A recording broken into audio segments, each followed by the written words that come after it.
So hello everyone, welcome back to the channel. So dini ang sister ma hono reels बनायो so ang ma video खालामना होनांगौ जाहैबाय आरोना mobile आं मानो होनबा सिस्टारा जेब्ला reels बनायो केमेराखौ आं हमनानै होयो आरोना मबाइलखौ so भिडिअखौ नायलांबाय थादों so सिस्टारा माबायदि reels बनाया आं नोंथांमोननो बे भिडिअ देखायगोन आरोना so आंनो मा होनो नोंथांमोना एसे सापर्ट होबावदो आंना माने मा होनो मनिटाइज जासिगोन आरोना बारा नांला एसेबाव आरोना so भिडिअखौ नायलांदों आं सिस्टारा माबायदि reels बनायो so नोंथांमोननो देखायलांगोन आरोना बे भिडिअ जोंहा ना मोटू पतलिया ये मोटू है और ये पतली ये बुंदा ये बुंदी आरोना so सोरबा बास्केटाव दोनो आं बास्केटाव मालाबा हगारना होयो हगारबा जि गेलेयो आरोना हगारना होनि खेलो दे इधर गोल घूमते रहो जी गेलेयो हगारना होबा बट गिनांगौ आरोना कभी क्या आता है मावजि फैयोना मालाबा so बेखायनो आरोना खारदिंबाय थागोन आरोना जि गेलेयो बिसोर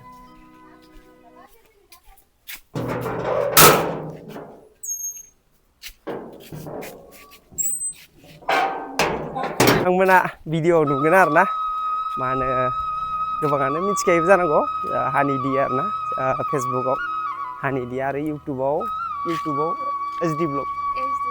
एचडि ब्लग इउटुबा गोदानसो आरोना so फेसबुकआव हानिदि दं आरोना नोंथांमोना गोबाङानो नुयोबो जानांगौ so नायलांबाय थादो जि गरम सान्दुङा जि गोसा जाखाबाय दहाय गैयामोन सान्दुं गोसाखा मोदानलायदों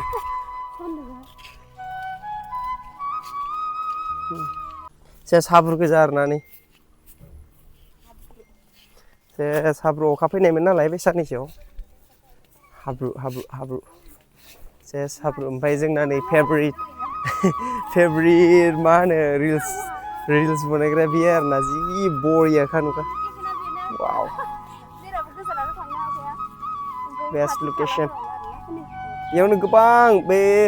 बैसागुनि टाइमावथ' बिराद हगारबायना बेयावनो बिराद हगारबाय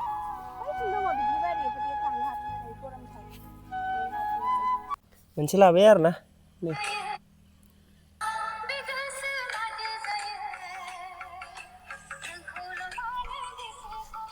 याव नैबे जायगायाव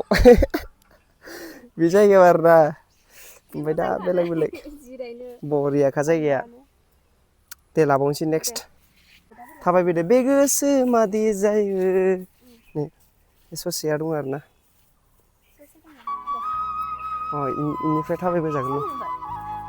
इयावनो जागोन ना जागोन दे इयावनो खैजिमा दंसोयो न'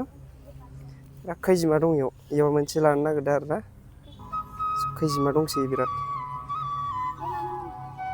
नै एसे नैबेखिनियाव फै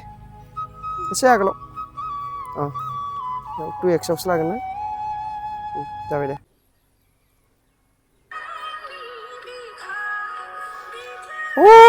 मेंबाय जाबायना जासिगोन दा गाइस दिनैनि जि रिल्सनि भिडिअ थ' बेखिनियानोसै स' होमबा नेक्स्ट भिडिअ लोगो मोनलायसिगोन स' भिडिअखौ एसे अननानै सापर्ट खालामलायगोन आरोना थ' आंनाबो मनिटाइज जानो बारा नांला एसेल'सो नांसिगौ इउटुबनिया एसेल'सो नांसिगौ आरोना स' सापर्ट खालामना होबानो जाबाय स' दिनैनि भिडिअ बेखिनियानोसै बाय बाय नेक्स्ट